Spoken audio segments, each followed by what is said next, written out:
Une cérémonie de remise de diplômes aux auditeurs du CFJ de la promotion 2022-2024 qui marque le retour d'une tradition républicaine.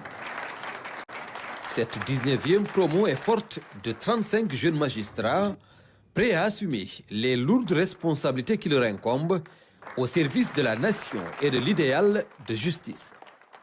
Et il est aujourd'hui de notoriété publique que la justice occupe une place primordiale dans la marche du pays. En effet, la décision récente de procéder au recrutement de 35 auditeurs de justice et de 45 greffiers, intervenue quelques mois seulement après la tenue des assises de la justice, démontre que sous votre magistère, la justice n'est pas une charge différée, mais une priorité assumée, et qu'elle est considérée, pour reprendre la belle formule du penseur Portalis, comme la première dette de la souveraineté. Des hommes et des femmes appelés ainsi à exercer une fonction délicate. Et comme disait le président Kebambaye dans son ouvrage « Les droits de l'homme en Afrique », la formation du magistrat est le socle sur lequel repose l'édifice de la justice.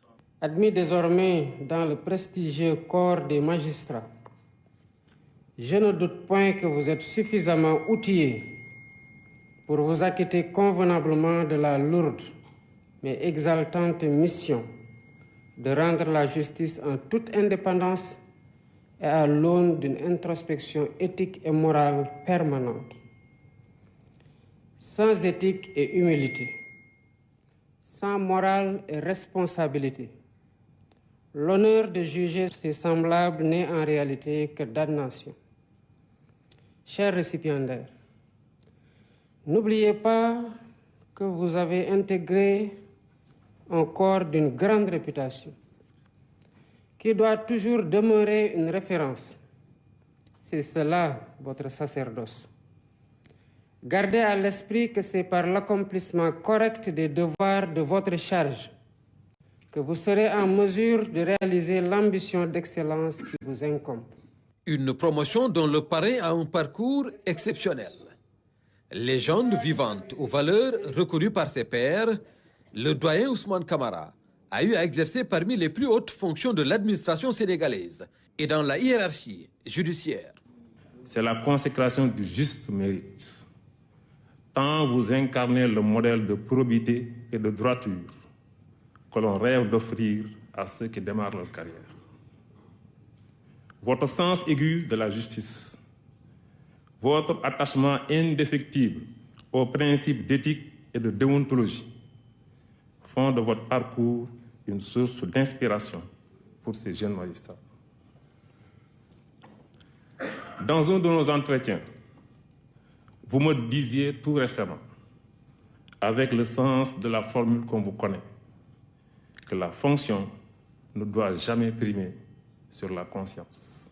L'auteur de l'ouvrage publié en 2010, Mémoire d'un juge africain, itinéraire d'un homme libre, est ainsi donné un exemple à ces récipiendaires qui ont suivi avec succès une formation à la fois théorique et pratique de 2 ans. C'est en référence à ces valeurs cardinales que doit incarner tout magistrat que j'ai choisi comme parrain de votre promotion l'emblématique juge Ousmane Camara. Chers récipiendaires, l'image de votre parrain doit rayonner sur vous. Je vous encourage à emprunter le chemin balisé par cette personnalité exemplaire qui force le respect et l'admiration. Que ce soit dans le tumulte des pressions médiatiques ou dans la solitude des réflexions que vous impose votre office de magistrat, efforcez-vous de trouver dans le parcours et les valeurs de votre parrain les ressources nécessaires à l'administration d'une justice de qualité fondée sur le culte de la vérité et de l'objectivité. Le riche parcours du parrain a été rappelé aux récipiendaires pour guider leurs pas dans cette noble mission.